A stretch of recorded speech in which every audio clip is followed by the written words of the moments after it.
E nós queremos abordar nesta noite esse tema, santidade e disciplina na igreja.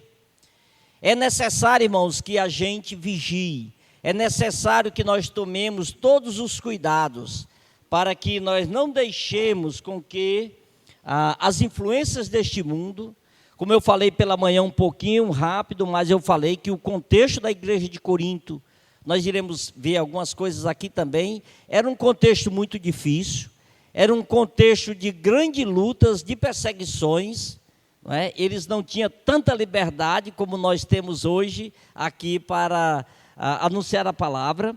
Eles viviam como se fosse rodeado, era como se eles estivessem em uma ilha rodeado de pessoas pagãs, de pessoas devassas, e com certeza muitos dessa igreja eram novos convertidos, que haviam chegado na igreja talvez há pouco tempo, e nós sabemos que nós não conseguimos abandonar os nossos pecados, nossas mazelas, de uma hora para outra, mas é algo que leva tempo. Então o contexto cultural desse capítulo aqui de 1 Coríntios, essa carta ela foi escrita pelo apóstolo Paulo por volta do ano 55 para a igreja de Corinto. Então foi logo no início do século, né, no ano 55, muito obrigado. Então a cidade era uma cidade rica e também era uma cidade portuária. E vocês sabem, irmãos, que onde há riqueza, há desenvolvimento. Onde há desenvolvimento, há todo tipo de maldade desenfreada, que é algo característico do ser humano. Eu quero dar 2 exemplos aqui só para ilustrar. Eu lembro que quando eu cheguei, a primeira igreja que eu fui pastor, até hoje eu fui pastor somente de 2 igrejas, Beberibe, 9 anos, e Elinha eu passei 27 anos. E quando eu cheguei na cidade de Beberibe, ela não era uma cidade muito desenvolvida. Era uma cidade pacata, uma cidade humilde, uma cidade que você não via falar em morte. Eu morei lá 9 anos, nunca um cidadão daquela cidade matou outro. Uma cidade pacata. Mas o desenvolvimento começou a chegar em Beberibe. Portugueses, franceses e outros mais aí da Europa começaram a investir naquela cidade, por ser uma cidade praiana, uma cidade turística, e a população foi aumentando, as coisas foram encarecendo, as prostituições era o que a gente ouvia falar nos hotéis que estavam ali, alguns até de fachada, não é? Então a gente observa que onde há esse tipo de desenvolvimento, a possibilidade de haver também excesso de pecado é grande. E outro lugar também que eu quero me referir, né? Eu estava falando com o nosso irmão aí pela manhã, Jericoacoara, né? Quem ouvia falar em Jericoacoara até um tempo desse aí? Só era uma pedra que tinha um buraco, era só isso. Mas hoje é famosa, está na mídia, hoje é cheia de europeus lá, tudo quanto você possa imaginar tem de pessoas morando ali. É uma cidade chique, não é? Um negócio bem interessante lá. Então, a gente sabe que onde há esse tipo de ambiente, a possibilidade do pecado aflorar é bem maior. E aí é onde a igreja de Deus não pode baixar a guarda. É onde nós, como crentes, somos guardiões da palavra de Deus, temos que cuidar ainda mais, de uma forma bem intensa, do nosso rebanho, para que ele não se desvie para esse lado. Então, quando o irmão Júnior estava lendo aí, eu estava vendo as expressões que Paulo usa. Olha, vocês estão sendo muito ensoberbecidos, vocês estão anestesiados, não é? Vocês não estão olhando a realidade do que está acontecendo dentro do rebanho de Deus, que foi comprado com o precioso sangue de Cristo. E aí, irmãos, a igreja muitas vezes se perde nisso aí. Era um centro também de comércio e cultura, algo bem interessante, conhecida por sua imoralidade extrema. Isso aqui não era conversa para boi dormir, não, como diz. Corinto era uma cidade assim. Para você ter a ideia, Afrodite era adorada naquela cidade. A deusa do prazer, a deusa de tudo que você possa imaginar aí, de sensualidade e tudo mais que você possa colocar aí no bojo, essa deusa representava. Especialmente os gregos tinham adorava Afrodite. Mas a igreja precisava estar alerta para isso. Porque o Deus que nós adoramos não é o Deus da sexualidade, o Deus da imoralidade, o Deus da permissão, o Deus permissivo que aceita todo tipo de coisa. Não, o nosso Deus não é esse. Ali também havia muitos desses irmãos da igreja, ali a situação da igreja era essa, convertidos vindo do paganismo. Eu costumo dizer, irmãos, tem alguns de nós crentes aqui, que vamos morrer e não vamos deixar de dizer o nome daquela ave de jeito nenhum. Eu até acho que eu já falei isso aqui outra vez, Ave Maria. Porque é um costume, é uma prática, especialmente quem é criado num lar católico, tem isso como, desde criança você escuta isso. Ave Maria, né? E aí tem aquelas outras práticas também, que a gente usa o nome de Deus em vão. E eu lembro de um caso que aconteceu em Beberibe, né? Alguém disse assim, irmã, você usa muito o nome de Deus em vão. Você leva uma topada, a Deus não sei o que, aquela coisa, o irmão repreendeu. E ela disse, olha, é melhor chamar o nome de Deus do que de outra coisa, um palavrão. E isso não é chamar o nome de Deus em vão. Me prove na Bíblia. Ele disse, não tomarás o nome do Senhor teu Deus em vão. Ela disse que Deus precisava descer para dizer a ela que era dessa forma. O irmão leu o texto lá nos mandamentos. Não sei se ela ficou satisfeita.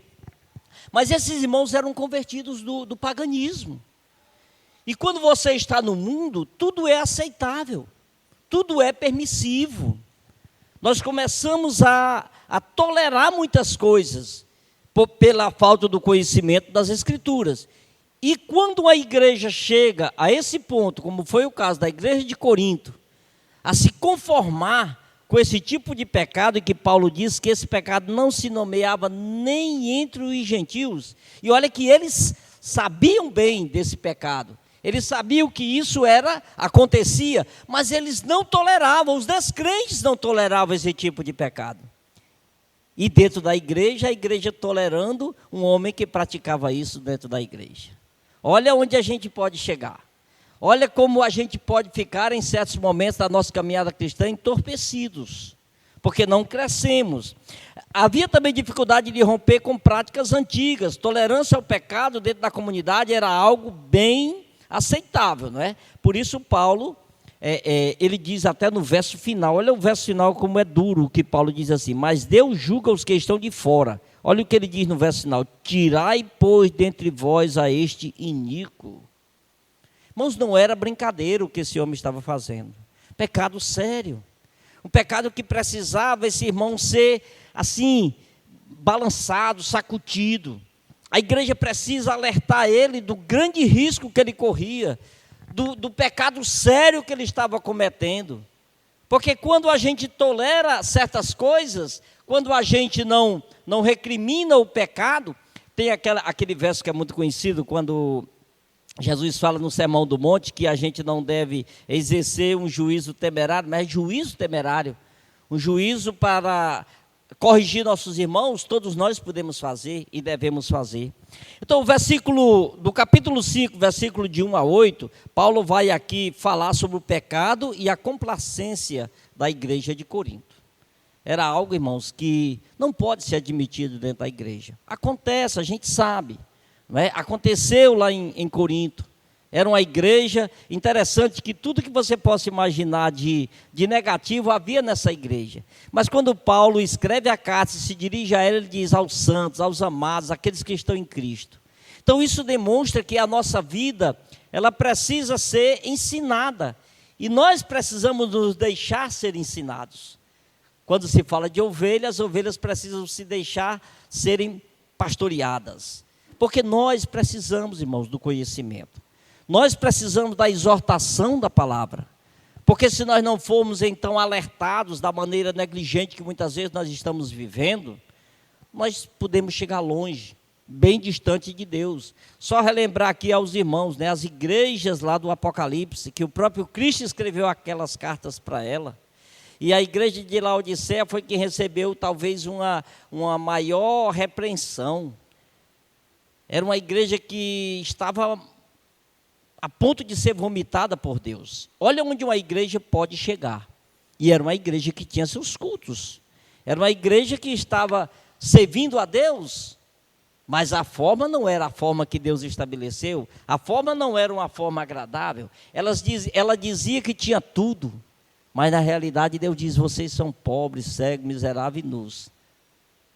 Olha como Deus vê diferentemente da maneira como muitas vezes nós estamos vendo a igreja. Isso é um alerta para o pastor da igreja, no caso vocês provisoriamente não têm, mas é um alerta para o pastor da igreja para cuidar do rebanho, para alimentar o rebanho, para levar o rebanho a ficar longe das ervas daninhas desse mundo.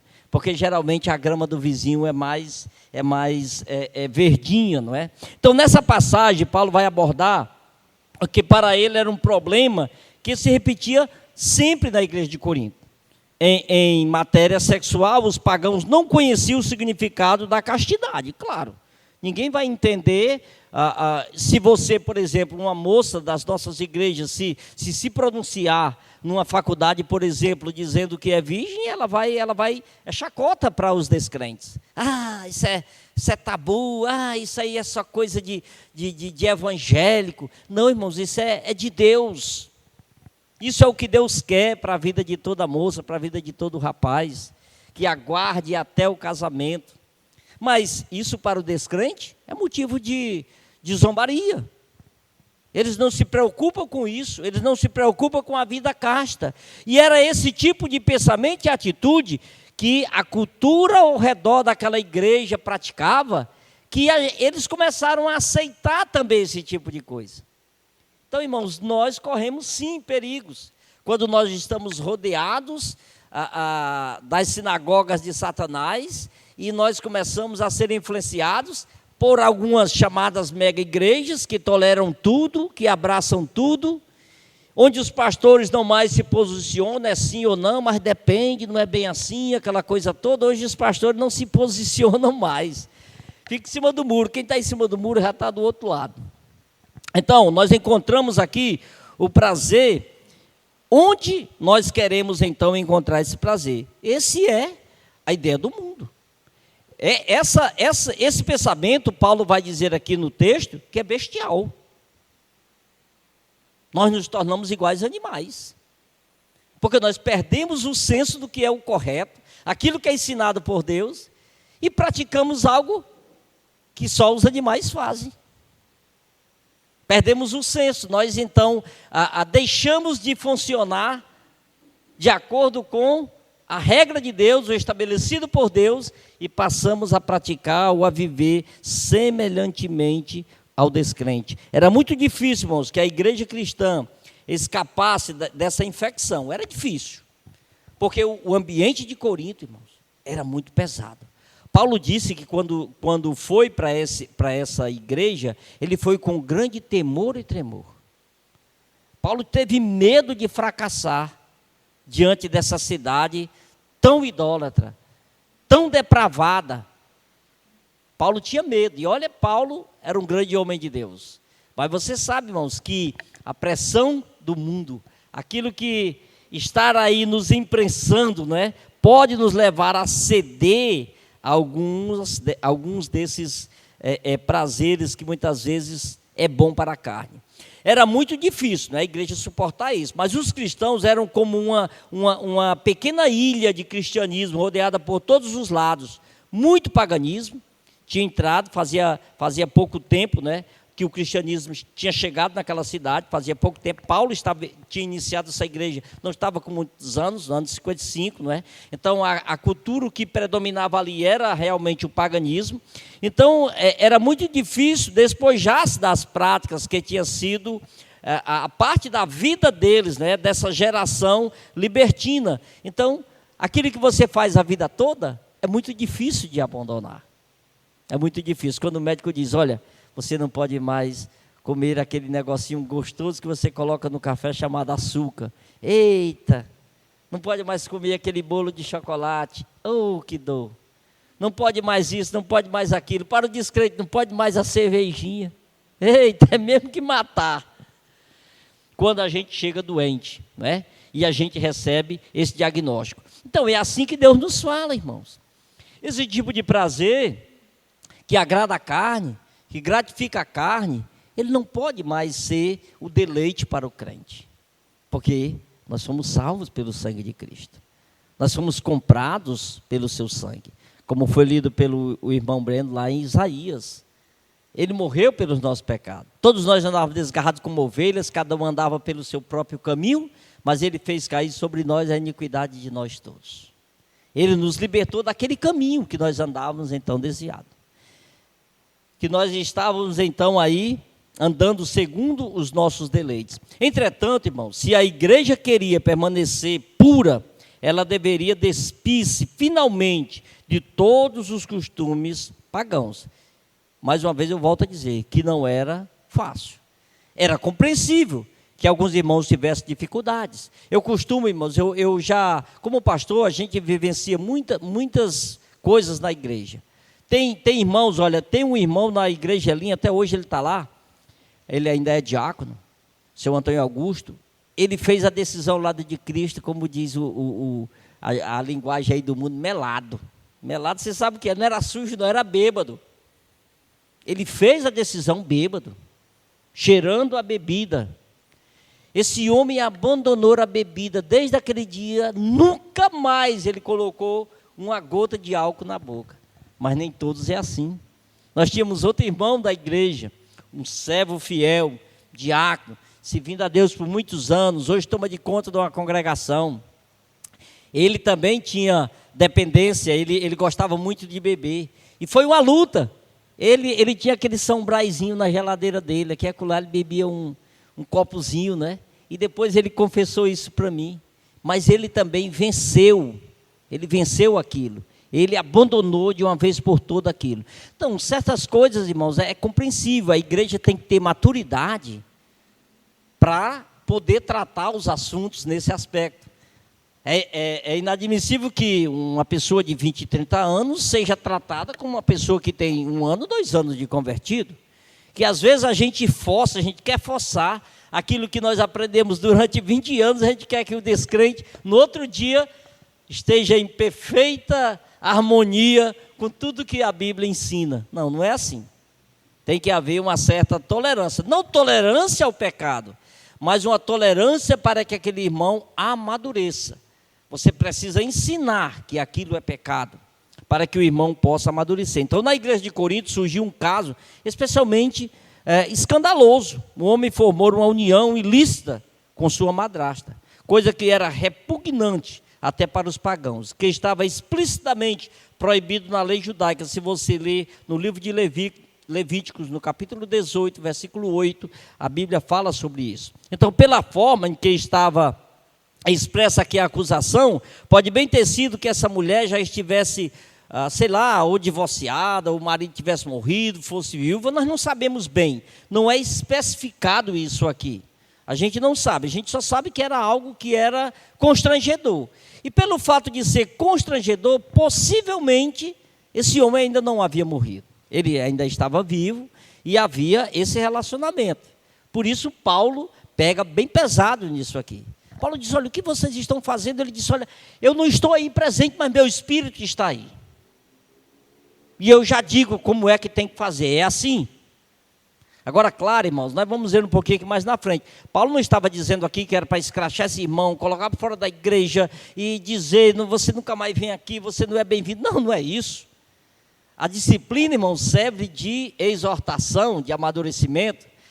Eu costumo sempre comparar as mulheres nessa parte, não é, mais sensível. Geralmente nasce caroços, né, no seio das mulheres, e alguns desses são malignos e precisam tirar.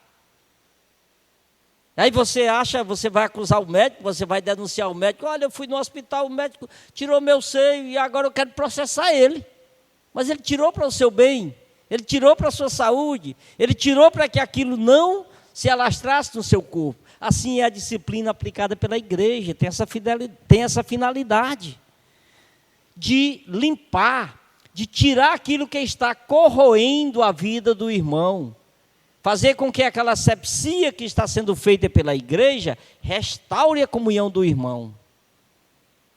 E Paulo disse em Tessalonicenses e em outros textos mais que com esses irmãos que dizem ser crente, como o irmão Júnior leu aqui, você não deve ter nem comunhão com eles. Agora, também aqui não é o extremo, né? Teu irmão aqui em pecado, você não fala nem com ele. Como é que você vai restaurar esse irmão? Não, pastor, acompanha o irmão. Não, o irmão está em pecado, quero conversar com o irmão, não. Como é que você vai restaurar o irmão? Não é aquela comunhão de apoio, como havia aqui na igreja de Corinto. Os olhos fechados, ninguém fazia nada. Ninguém condenava o pecado e ninguém tentava ajudar o irmão. Era como a igreja toda estava em pecado, nesse aspecto. O irmão nesse pecado seríssimo e a igreja em pecado de negligência, por não ver o estado em que eles estavam, ensoberbecidos. Irmão, nós chegamos muitas vezes àquele ponto que a gente diz, nada me atinge, aquela coisa toda. Nós precisamos ter cuidado com isso, porque isso pode ser a vanglória, né? Isso pode ser uma coisa que não é lá assim tão saudável, né? Então, deve-se ter também tratado de um pagão, pode... Né? Paulo não se refere aqui àquela mulher, ela possivelmente era uma pessoa pagã, ela não era da igreja, devido ao fato de que ele estava fora da jurisdição da igreja. Mas a mulher em si, ela não tinha, claro, ela estava errada também aos olhos de Deus, mas você não vai exigir de uma pessoa descrente o que um crente está fazendo, né? Então, para ela, o peso é menos. Ai de ti, Corazim, ai de ti, Betsaida, ai de ti, Cafarnaum. Porque se em ti fossem feitos os milagres que foram feitos aqui em Tiro e Sidom, eles teriam se arrependido. Cidades ímpias, cidade que perseguia o povo de Israel, lá no Velho Testamento. E aquelas cidades, aquelas 3 cidades impenitentes, foram as cidades que mais ouviram do Evangelho, mas permaneceram duros em seus corações. Então, ele estava escandalizando como estava na face desse pecado, estava ainda mais em face da atitude da igreja, de negligência, irmãos. A igreja de Corinto, com respeito então a esse pecador. A igreja estava nessa, a igreja não tomava atitude. Claro que a gente sabe que tem pecados ocultos que ninguém pode adivinhar, porque é até pecado, né? Adivinhar.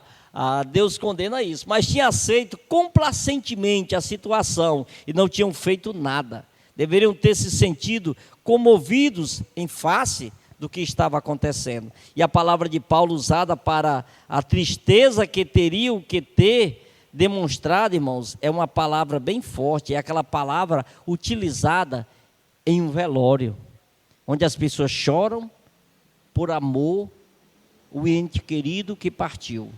Mesmo no meio dos crentes a gente chora, chorar não é pecado, né? A gente sente a comoção. Claro que o nosso choro é um choro comedido, não é um choro de desespero, porque nós sabemos o destino de um crente. Mas a palavra que Paulo usa aqui era essa. A igreja toda deveria estar chorando. E vocês estão como que fosse sorrindo, contentes, não tomam nenhuma atitude com relação a esse pecado, a esse caso. Isso é terrível, irmãos.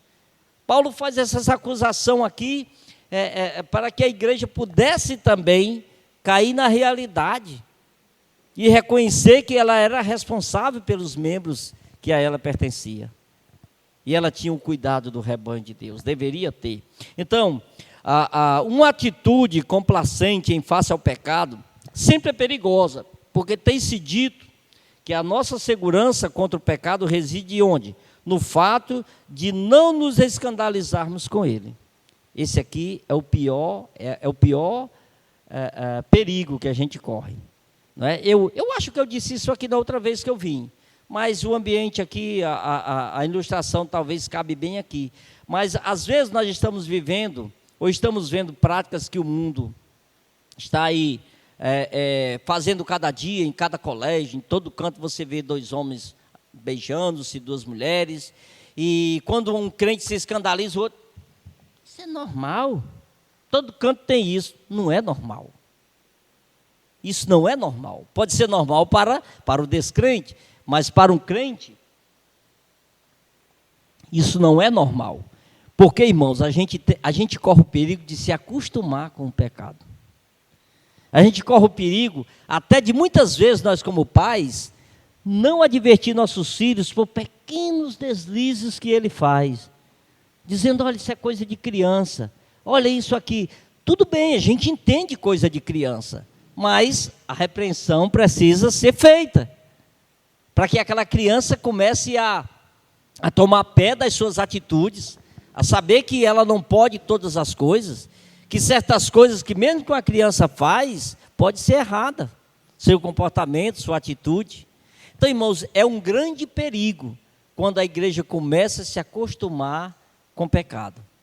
Então, pecado, irmãos, a Bíblia diz que nós não devemos aprovar, mas pelo contrário, condenar o pecado. Então, Charline disse que os homens devem ver a beleza infinita da santidade e a condenação infinita do pecado. É isso que a gente tem que ver. O pecado é terrível. E a gente tem que ver o efeito infinito da santidade. Uma vida santa, uma vida que verdadeiramente busca honrar e glorificar a Deus. Essa vida que nós temos que viver. Claro que nós vamos ser taxados, ou vamos se colocar coisas aí sobre a gente, né? Disso, de santinho, aquilo outro, de legalista e aquilo mais. Mas isso não deve nos incomodar, porque nós não vivemos para os homens, nós vivemos para Deus. Então, quando nós deixamos de ter uma séria visão do pecado, nós estamos em posição perigosa. Não se trata de criticar e condenar, trata-se de mostrar-se ferido, surpreso, machucado, porque o pecado é tão sério que crucificou Cristo. Cristo foi crucificado por causa dos nossos pecados. Ele não tinha pecado. Ele era justo. É o que diz 2 Coríntios, nunca pecou, dolo algum se achou na sua boca. Mas ele se fez pecado por nós. Então o pecado é sério, irmãos. A morte de Cristo foi para nos livrar dos nossos pecados. Então, como se nós já morremos para o pecado, como Paulo escreve no livro de Romanos, e é interessante que Paulo escreve no livro de Romanos sobre o pecado, e a ideia era de quanto maior o pecado, mais graça. E tinha alguém entendendo isso aí, voltando mais uma vez às igrejas lá de Apocalipse, eram igrejas que toleravam certos pecados, que achavam certos pecados normais. Viver com a prostituta Jezabel, tolerar os nicolaítas, e tantas outras coisas que é referido naquelas cartas. Tolerar a ideia de que o corpo em si é mau e o espírito é bom. Deus não se importa com o nosso corpo, somente com o espírito. Faça dele o que você quiser.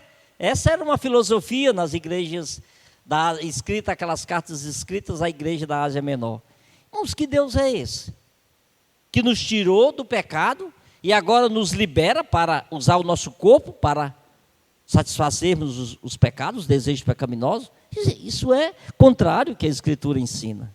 Mas havia tolerância dentro das igrejas. Por isso a carta foi dura.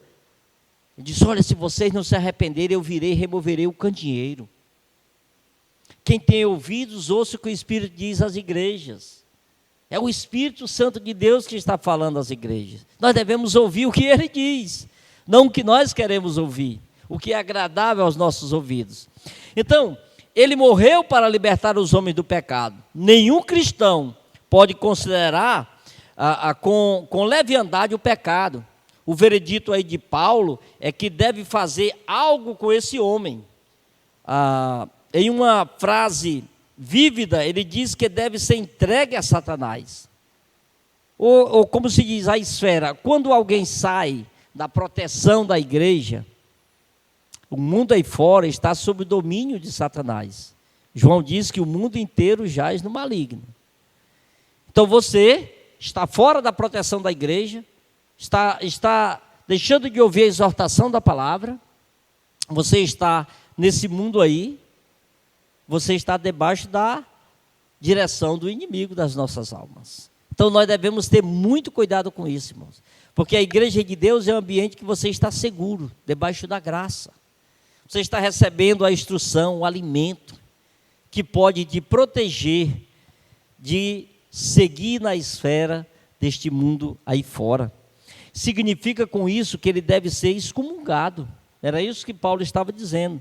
Considerava-se o mundo como domínio de Satanás. Se você ler alguns textos, eu quero ler aqui 3 textos, eu quero a ajuda dos irmãos. O irmão vai ler para mim João 12:31, Atos 26:18 e Colossenses 1:13. Esses 3 versos eu quero que os irmãos leiam. Vou repetir. João 12:31, Atos 26:18 e Colossenses 1:13. A ordem não faz diferença. Quem tem? João 12:31, Atos 26:18, Colossenses 1:13.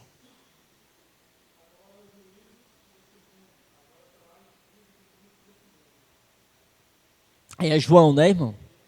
João, quem tem Atos 26:18 ou Colossenses 1:13?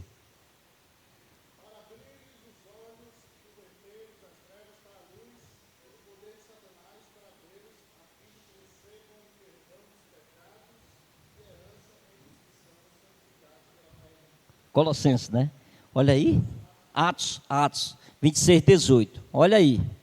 Poder de Satanás. E Colossenses 1:13.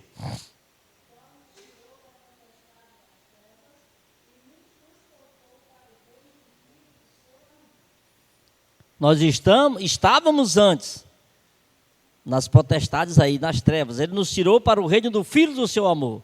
Nós estamos aqui debaixo da proteção de Deus. Nós estamos sendo cuidados pela igreja. Nós estamos sendo alimentados, orientados. E muitas vezes, irmãos, na nossa tolice, na nossa teimosia, a gente ainda se rebela contra o ensinamento da igreja. Contra certas coisas da igreja, porque o pecado nos leva a isso. O pecado, ele é muito forte na vida do homem. Ele nos faz nos rebelar até contra a palavra de Deus. Deus diz claramente, mas a gente ainda luta para não aceitar. Então, em contraposição à igreja, que era o domínio de Deus, né, o veredito de Paulo era que envie de novo este homem ao mundo de Satanás, ao qual pertence. Mas devemos notar que até um castigo tão sério como esse não era algo que era vingativo, que tinha intenção de vingar. Não era isso, irmãos.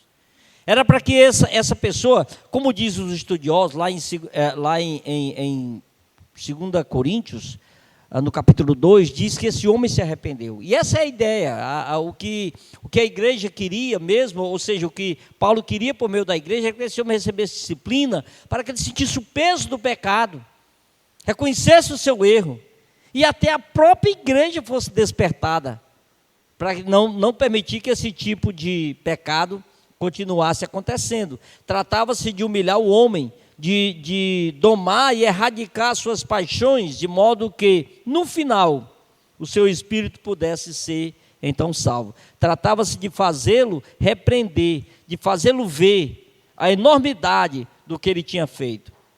Era uma disciplina que se exercitava não só para castigar, mas também para despertar. Era um veredito que deveria levar-se a cabo, não com uma crueldade sádica e fria, mas sim com dor por alguém que morreu, ou pelo menos alguém que estava vivendo na prática do pecado.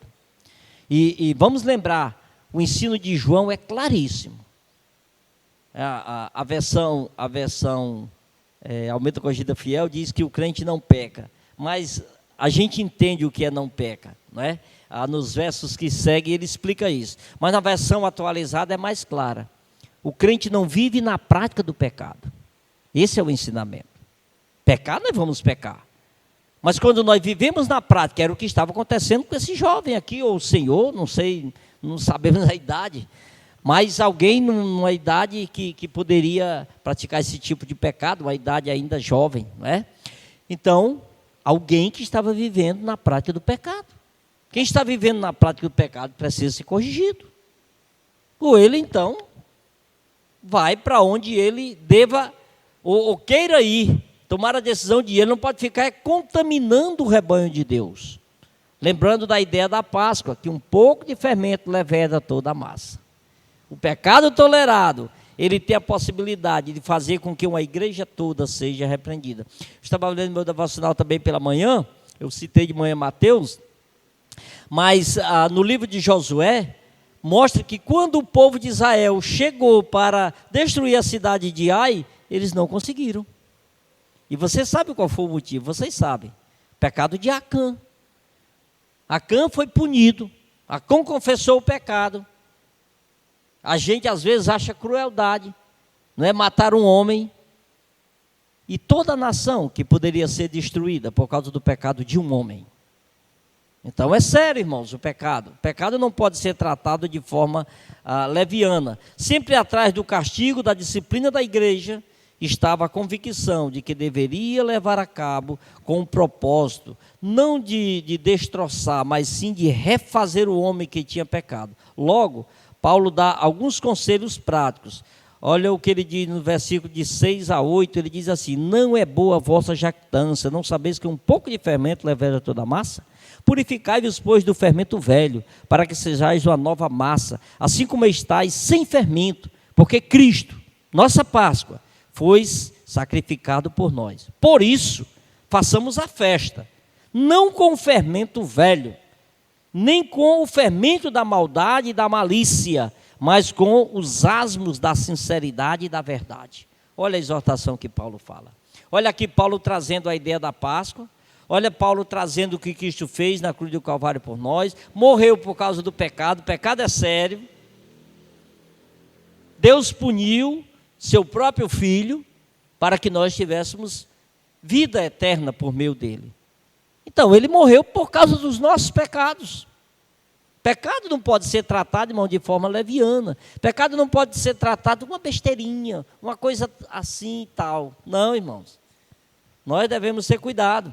Então, na versão NVI, ele traduz esse texto de uma forma diferente, né, de algumas outras, né, da tradução literal do original. Aqui, nos encontramos com uma imagem expressa em termos judeus ou judaicos. Na literatura judia, salvo poucas exceções, o fermento representava más influências.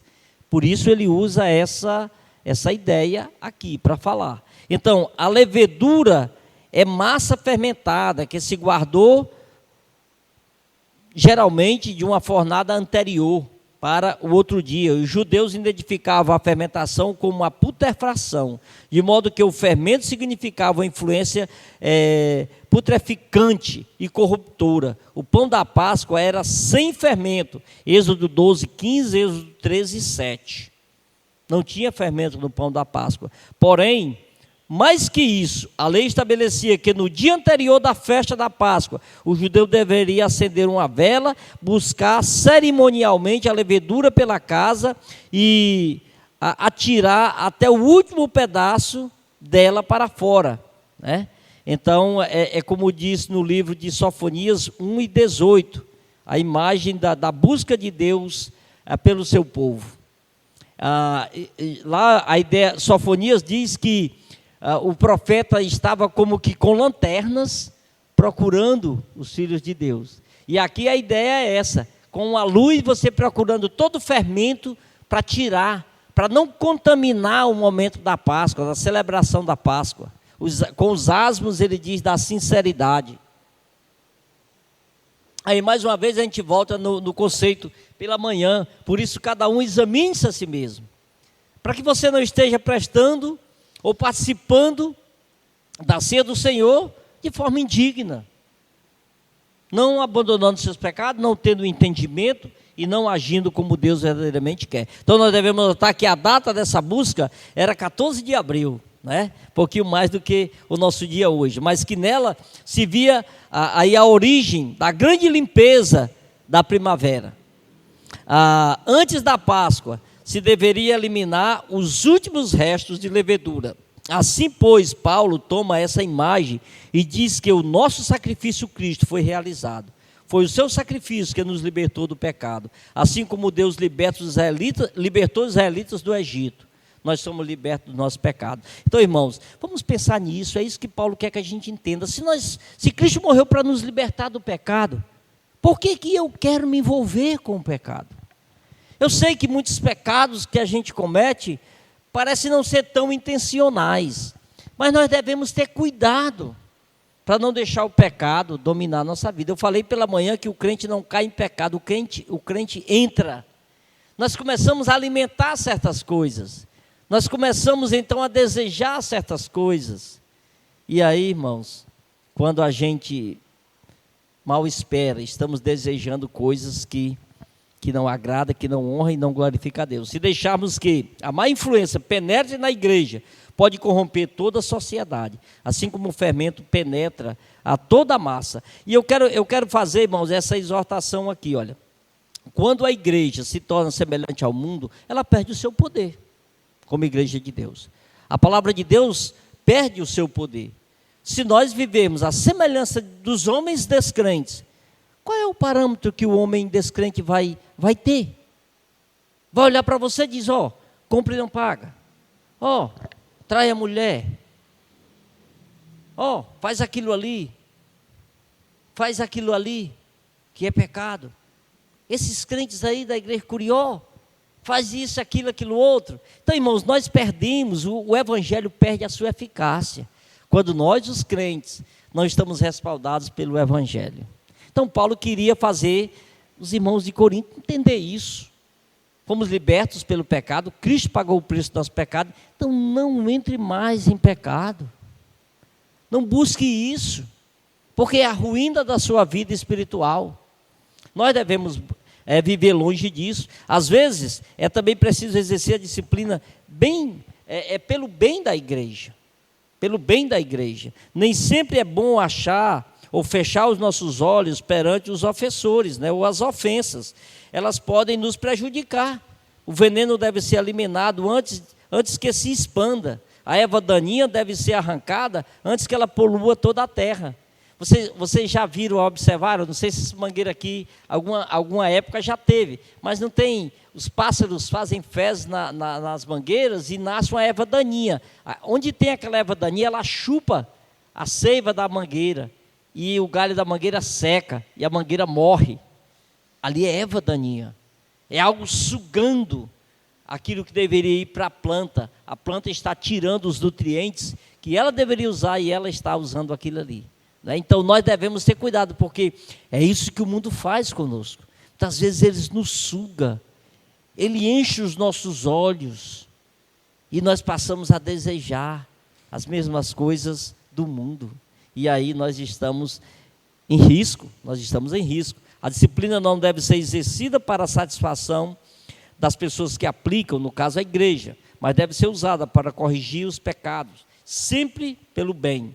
E por último, irmãos, eu quero concluir aqui com os irmãos, a parte final de 9 a 13, falando da igreja e o mundo.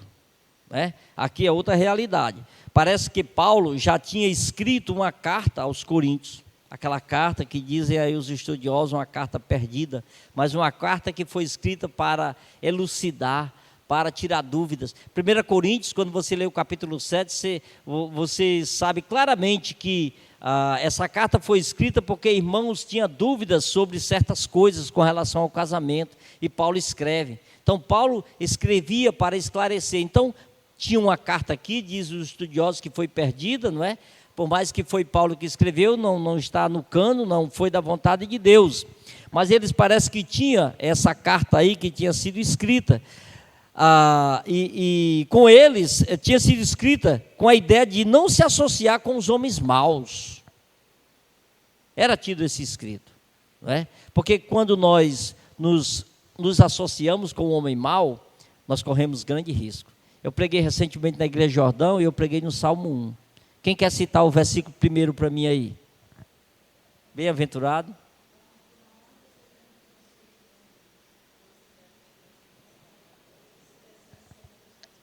Vocês estão vendo os verbos aí que ele usa? Bem-aventurado o homem que não anda no conselho dos ímpios. Depois não se detém. E depois não se assenta. Então, olha aí como o perigo que a gente corre. Não, já é um perigo. Se você então anda, ouve o conselho, anda e senta, o perigo aumenta mais ainda. Então a gente precisa ter cuidado, irmãos. O homem bem-aventurado é aquele que tem o prazer na lei do Senhor, e nela medita dia e noite. Aí vai dizer que ele vai ser como árvore, ele vai dar fruto, ele vai ser verde, ele vai ser próspero, porque ele está plantado na beira de um rio. É a palavra que alimenta. Nós não estamos nos alimentando da palha seca desse mundo, mas é das escrituras que nós estamos recebendo o nosso alimento. Então Paulo escreve com essa finalidade, para levar esses irmãos a não se associar com homens maus. Isso era destinado a aplicar-se, irmãos, aos membros da igreja, que dizia que os homens pecadores deviam ser disciplinados, apartados da sociedade da igreja, até que corrigisse sua conduta. Mas ao menos, alguns dos coríntios creram tratar-se de uma proibição absoluta, e é óbvio que não era. Não é? Quando Paulo escreve isso, eles imaginavam dessa forma. Como eu disse para vocês, como você vai cuidar de alguém que precisa ser cuidado? Se alguém está doente, vá ao médico. Se alguém está doente espiritualmente, vai ser acompanhado pelo pastor, pelo diácono, ou por um irmão capacitado da igreja, seja quem for, até pelos seus próprios familiares. Se for um jovem, pode ser acompanhado por seus pais. Então Paulo não estava falando disso. A igreja do Curió está aqui, nesse covil, né? Para que vocês sejam luz e sal nessa comunidade. Não é para vocês se esconderem. Fecha o portão, ninguém entra na hora do nosso culto, vamos botar a cerca elétrica aqui, ninguém quer nem um ímpio aqui dentro. Que coisa é essa? Vocês estão aqui para ser luz e sal. Vocês estão aqui para confrontar os homens no seu pecado. Agora vocês não podem tolerar o pecado dentro da igreja. É o que Paulo estava dizendo aqui aos coríntios. Era o que Paulo estava falando. É isso que a igreja não pode fazer. Mas não se associar com pessoas do mundo. Claro, a nossa comunhão com os homens do mundo, ela precisa ter uma certa reserva, porque nós corremos riscos quando a associação se torna muito, muito íntima. Né? Nós corremos risco, mas nós devemos nos associar com as pessoas. O irmão pela manhã falou, né, que quer fazer um café na casa dele, convidar os vizinhos que são descrentes. Que maravilha, irmão. Se a gente tiver condições para isso, né, a gente tem condições de comprar mais um café, né, R$18, sei. Mas a gente compra café mais baratinho aí, né? Chama os vizinhos para tomar um cafezinho. Que coisa boa. Usa para evangelizar, usa para falar do amor de Deus. Aqueles vizinhos vão saber que você está ali, você é diferenciado. Você é um homem que se preocupa com a vida dele. Irmãos, às vezes a gente acha que o descrente vai ter sempre raiva. Vai não, irmãos. Vai não. Talvez alguns desses descrentes foram preparados por Deus para que você fosse a ele, confrontá-lo com a verdade do evangelho. E ele vai um dia te agradecer, porque você o confrontou com a verdade. Ele às vezes vai agradecer. Então, em lugar como Corinto, teria sido impossível, né, que os irmãos não tivessem contato com esses homens. Mas Paulo nunca quis dizer isso. Nunca teria recomendado os cristãos que se separassem do mundo, para que o cristianismo era algo que tinha que ser vivido no mundo, de uma forma autêntica. Por isso que a igreja de Deus está aqui. Um piedoso ancião disse uma vez a John Wesley. John Wesley era um homem muito santo, buscava muito vida de santidade, tinha muito aquela ideia de salvação pelas obras, não é? Deus disse assim, esse velho ancião disse assim: Deus não conhece a religião solitária. Vocês lembram que houve um período dos mosteiros, né? O monasticismo, houve aquele período dos mosteiros, onde as pessoas diziam: não, nós temos que nos afastar do mundo para não nos contaminarmos com o mundo. Irmãos, o pecado não está no mundo, o pecado está no nosso coração. Quando a Bíblia diz, corta a tua mão, é a mão que está pecando. Quem comanda a mão? Jesus disse que o que contamina o homem é o que sai do coração, não é o que entra. Então nós devemos ser cuidados, a igreja de Deus estar aqui para ser essa luz, né? Paulo teria estado de acordo com isso, com o que esse velho ancião disse aqui. E é muito interessante considerar os 3 pecados que Paulo alistou aqui como típicos do mundo. Ele menciona 3 tipos de pecado. Claro, tem mais aqui, mas eu quero frisar esses 3 aqui. Primeiro, ele fala dos fornicários. Ele fala sobre os fornicários, aqueles que eram culpados de degradação moral. Só o cristianismo pode garantir pureza, irmão. A raiz da imoralidade sexual é um conceito equivocado dos homens, que no final os considera como bestas. É isso que Paulo estava dizendo aqui. Homens que querem satisfazer seus desejos a todo custo. Não é assim que os animais fazem? Os animais não têm regra. Eles não se reservam. E Paulo está dizendo, olha, quando você age assim, você está tendo uma atitude bestial. Você está agindo igual aos animais, sem entendimento, sem conhecimento. Então, por isso que Paulo considerava, irmãos, esse pecado seríssimo e ficou horrorizado pela igreja não fazer nada. Ficou horrorizado, né? Ele tinha até vergonha de falar sobre isso. Então, considerar as outras pessoas simplesmente como instrumentos através das quais você pode ser gratificado. E é assim que muitas vezes os homens fazem hoje. Irmãos, é uma crueldade o que muitos homens fazem com as mulheres hoje. Tiram a jovenzinha de casa, primeiro filho nasce, abandona a mulher, vai embora e fica por isso e acabou-se. Então, cuidado, tenha maturidade. Enquanto o cristianismo considera o homem como um filho de Deus, e juntamente devido a isso, como uma criatura que vive no mundo, mas que sempre olha para além do mundo, como uma pessoa cuja vida não está determinada puramente pelas necessidades, pelos desejos normais e físicos, embora tenha um corpo, mas também tem um espírito. E é interessante, irmãos, que esse Deus, que deu os desejos, Ele deu também seu espírito, que faz com que nós possamos controlar os desejos que não glorificam a Deus. Nós não somos deixados ao nosso bel prazer. Porque se não for o Espírito Santo de Deus atuando nas nossas vidas, nós agiríamos igual aos descrentes. Mas nós temos esse freio. Se os homens se consideram a si mesmos e a outros como os filhos de Deus, desapareceria automaticamente da vida e da lascívia moral, se nós vivêssemos dessa forma. Outro pecado que Paulo especifica aqui, ele fala dos avarentos e ambiciosos dos bens deste mundo. Irmãos, isso é sério.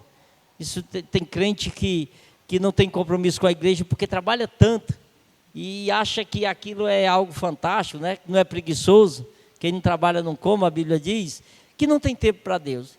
Que vale a pena esse trabalho? Vale, meu dízimo é muito, mas vale a pena para você? Você está se alimentando de quê? De trabalho? Você não tem tempo para Deus? Faz com que o seu trabalho não te domine. Porque como nós vamos ver aqui mais na frente, no terceiro pecado que Paulo fala, que é a idolatria, o pecado pode ser uma idolatria na vida de alguns. E aí a gente tem que ter cuidado, tem que abrir o olho.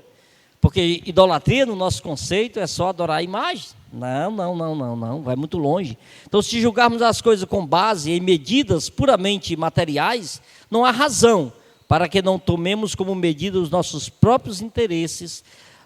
Não há razão para que não dediquemos nossa vida à tarefa de conseguir mais. Mas o cristianismo introduz na vida o espírito que olha para fora e não para dentro, e faz do amor o valor mais alto da vida, e portanto, do servir maior e maior honra. Quando Jesus fala no Sermão do Monte, que adianta o homem ganhar? Não é isso, não é no Sermão do Monte. Ele diz, junte tesouros no céu, onde não há traços, ladrões nem roubam. Às vezes, eu disse recentemente também lá na Igreja do Jordão, às vezes a gente acha que vai levar o dinheiro, né, para o céu. Não leva. E eu dei uma sugestão, você sabe como é que você leva o seu dinheiro todinho para o céu? Todinho não, porque você vai usar para os bens da sua família. Invista em missões. As almas que foram salvas pelo teu dinheiro, que foi usado pelo teu dinheiro, investindo nos missionários, você vai ver o resultado lá no céu. Esse irmão aqui foi salvo lá em Bicuitinga pelo missionário Reginaldo. Foi salvo lá em Limoeiro do Norte pelo missionário Reginaldo. Cara, é instrumentalidade, sabe? Quem salva é Deus. Então, nosso dinheiro vai ser visto no céu, se nós investirmos na obra de Deus. se nós investirmos maciçamente em missões. Então, quando o amor de Deus está no coração de um homem, ele vai encontrar alegria, não em receber, mas sim em dar. Paulo disse isso em Atos, mais bem-aventurado é dar do que receber. E o outro pecado, irmãos, aqui para a gente concluir, a idolatria. A idolatria antiga poderia comparar-se, irmãos, com as superstições modernas. Aí nós vamos citar algumas aqui para você ver como até alguns crentes, eu não sei os atuais, mas até um tempo desse aí, eu não escuto mais rádio, mas ainda tem aquele negócio horóscopo, não sei o que, tem? Tem? Olha, não tem. Ainda tem, o bicho vai longe, né? Então, a idolatria antiga poderia comparar-se com as superstições modernas. Poucas pessoas, ou em poucas épocas, estiveram tão interessados em amuletos. Você sabe que tem crente que usa amuletos. Você sabe que tem crente que usa, às vezes, talismã, objetos que trazem sorte, eu não sei qual é, a astrologia, horóscopo, coisas atuais. Como eu citei pela manhã, rapidamente, né? Eu citei aí pela manhã, que até sermos esclarecidos, na Semana Santa nós só comia peixe, porque era pecado comer carne, nós aprendemos isso aí. Aí compra um caralho de 40 conto, a carne de 20. E a gente tem que comer o carneiro e não a carne. Mas a tradição ensinou que a gente tem que comer peixe. Isso, irmãos, é superstição, isso é idolatria. É uma espécie de idolatria. Então nós temos que ser guiados e orientados por aquilo que a Bíblia diz. Então por isso que Paulo fala aqui aos Coríntios: irmãos, tenham cuidado com esse tipo de coisa de vocês aí. Que vocês estão imaginando, que vocês estão pensando. Olha, não é dessa forma que vocês têm então que pensar. A razão é a seguinte: uma regra básica da vida é que o homem deve adorar algumas coisas, ou alguma coisa, desculpe. E a não ser que adore ao Deus verdadeiro, ele se inclinará perante os deuses da sorte e da oportunidade. Quando Deus não está no centro, nós vamos colocar alguma coisa. Ou eu mesmo. Você já pararam para pensar, quem é o seu maior inimigo? É você mesmo.